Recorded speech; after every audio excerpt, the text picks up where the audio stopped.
අපි යවුන් කළ ඇත්තම කතා කරමු. ඔයාගේ මොලට ඕනේ පාඩම් කරන්න වුණාට ඔයාගේ අතේ තියෙන ෆෝන් එකට ඕනේ ඔයාගේ සම්පූර්ණ අවධානය.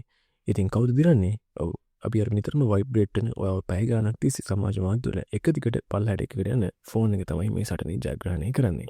ඒත් කිසිම බාධාවක් නැතුව භාවනා කරන හාමුදුරුවමක් වගේ එක දිගට පැය ගාණක් ලේස කිරණයක් තරම් තියුණු අවධානයකින් පාඩම් කරන්න ඔයාට පුළුවන් වුණොත් ඔව් ඔයාගේ දැනට තියෙන අවධානය රඳවා ගැනීමේ කාලය තප්පර 30 TikTok වීඩියෝ එකකටත් වඩා අඩු වුණත් මේක කරන්න පුළුවන්.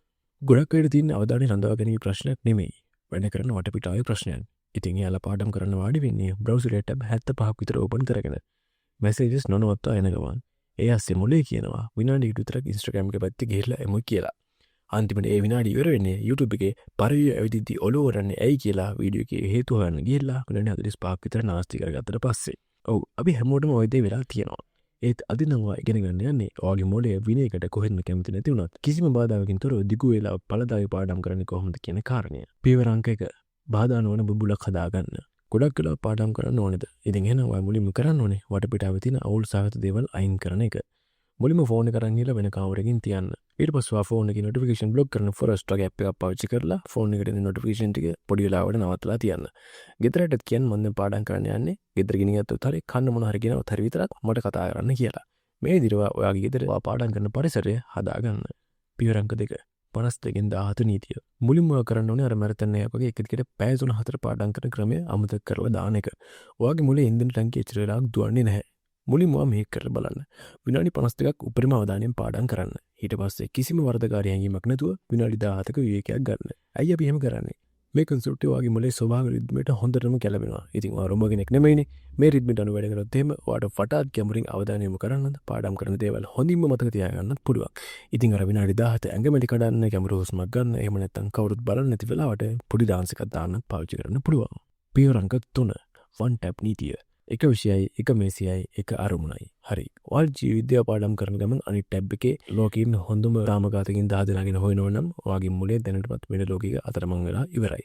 පරීක්ෂණ වලින් පෙන්වා දීලා තියෙනවා වැඩ කීපයක් එකවර කරන්න යෑමෙන් අපේ ඵලදායී කාලයෙන් 40%ක්ම විනාශ වෙනවා කියලා.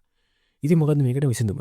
කරන්න තියෙන්නේ අමතර දේවල් හැම එකක්ම අයින් කරලා දාන එක. මුළු ලැප් එකේම ෆුල් ස්ක්‍රීන් දාගන්න. මුළු අන්තර්ජාලයම තියෙන්නේ ඔයා පාඩම් කරන ඒ පිටු විතරයි කියලා හිතලා පාඩම් කරන වැඩේ පටන් ගන්න. පියවර අංක 4 මොලේට හරියට ඉන්ධන දෙන්න. මොලේ ශක්තියෙන් විතරක් ඔයාට මේ වැඩේ කරන්න බෑ.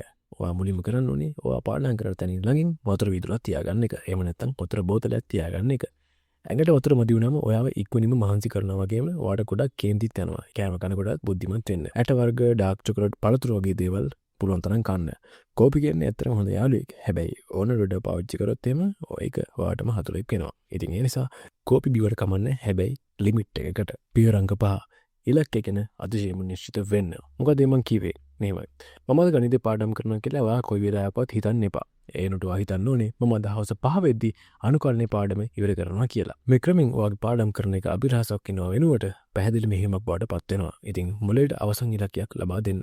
නැත්තම් මොලේ ඇත්තටම ගණිතය කියන්නේ මොකද්ද වගේ දාර්ශනික ප්‍රශ්න අහා ඔයාගේ කාලය නාස්ති කරන්න පුළුවන්. හරි. මේ කරුණු පහට අමතර මම ඔයාලට තවත් ඔයා පාඩම් කරන සාර්ථක කරගන්න බෝනස් ටිප් 3ක් දෙන්න. අංක 1 ක්‍රියාකාරීව මතක් කිරීම. නිකම්ම පොත දිහා බලාගෙන ඔහේ කියවගෙන යන්න එපා. ඡේදයක් කියවලා පොත වහලා ඒකෙන් කියවන්නේ මොකද්ද කියලා ඔයාටම පැහැදිලි කරගන්න. මොලේට අභියෝගයක් දෙන තරමට තමයි මතකයේ දියුණු වෙන්නේ. අංක 2 தත්ත්වයේ මත පදනම් වූ මතකය. පාඩම් කරන විතරක් අහන්න විශේෂ ප්ලේලිස්ට් එකක් ඔයා හදාගන්න. දවස් කිහිපයක් මේක අහද්දි ඒ සංගීතය ඇහෙනකොටම ඔයාගේ මොලේ ඉබේටම පාඩම් කරන මෝඩ් එකට මාරු වෙන්න පුරුදු වෙනවා. අංක 3 විනාඩි 2 නීතිය. පාඩම් කරන්න පටන් ගන්න එක තමයි අමාරුම දේ. ඉතින් ඒ නිසා ඔයා හිතන්න මම මේක විනාඩි 2ක් විතරක් කරලා මගේ විනාඩියක් කරගන්නවා කියලා. ඉතින් මේ විදිහට හිතලා වැඩේ පටන් ගත්තට පස්සේ විනාඩි 2ක් කරාට පස්සෙත් ඔයාට ඉබේට මේක එකදිනම කරගෙන යන්න හිතනවා. විනාඩි 2කින් වැඩේ නැවතීමක් සිදු වෙන්නේ නැහැ. ඉතින් මේ විදිහට මම කියලා දීපු දේවල් ඔක්කොම පාවිච්චි කරලා ඔයා පාඩම් කරන්න පටන් ගන්නවා. හරි. අපි දැන් ඇත්තටම අවංක වෙමු. මේ ඔක්කොම කරත් ඔයාට සමහර වෙලාවට බාධා ඇති වෙන්න පුළුවන්. YouTube එක පැත්තේ නිකම්ම ගිහින් ඵලදායීතාව ගැන එහෙම නැත්නම් ප්‍රොඩක්ටිවිටි එක ගැන වීඩියෝ බල ඔයා පැය ගාණක් නාස්ති කරන්න පුළුවන්. ඉතින් ඒකට ඔයාටම ඔයා දොස් පරව ගන්න එක වෙනුවට වැරදි තේරුම් අරන් ඒකට hina වෙලා ආයෙත් වැඩේට බහින්න. අවධානය කියන්නේ ස්විච් එකක් නෙවෙයි. ඒක පුහුණු කරන්න ඕනේ මාංශ පේශියක්. ඔයාගේ අවධානය වෙනතකට යන හැම වෙලාවකම ආයෙත් පොතට හිත යොමු කරන එකෙන් තමයි ඔයා මේ මාංශ පේශිය ශක්තිමත් කරන එක කරන්නේ. ඔයාට ජීවිතේ සුවිශේෂී දෙයක් කරන්න ඕන නම් උදාහරණයක් විදිහට විභාගයක් පාස් වෙන්න, කැමතිම කැම්පස් එකට යන්න, හීනදගෙන ජීවිතේ ගොඩනගන්න වගේ දේවල් ඔයාට අවශ්‍ය නම් කම්මැලි දේවල් ගොඩක් වෙලාවත් ඉස්සෙක් කරන්න ඔයා ඇත්තටම දක්ෂයෙක් වෙන්න ඕනේ. අවධානය විසිරුණු මේ ලෝකය ඇතුලේ ඔයාගේ සුපර් පවර් එක වෙන්නේ අන්න ඒක. ඉතින් වාට තවත් මොටිවේෂන් අවශ්‍යවෙන්නේ නැහැ. වාට ඕනේ හොඳ සිස්ටම් එකක්. හරි. දැන් ඔයාට හොඳ සිස්ටම් එක තියෙනවා. ඉතින් බාධා කිරීමෙන් තොර ඔයාගේ පරිසරය හදාගන්න දැන් ඔයාට පුළුවන්. අරමුණක් ඇතුව පාඩම් කරන්න. අනිත් අය වැඩ අතපසු කරද්දී තමන් වැඩේට අවධානය දෙන කෙනා ඔයා බවට පත් වෙන්න.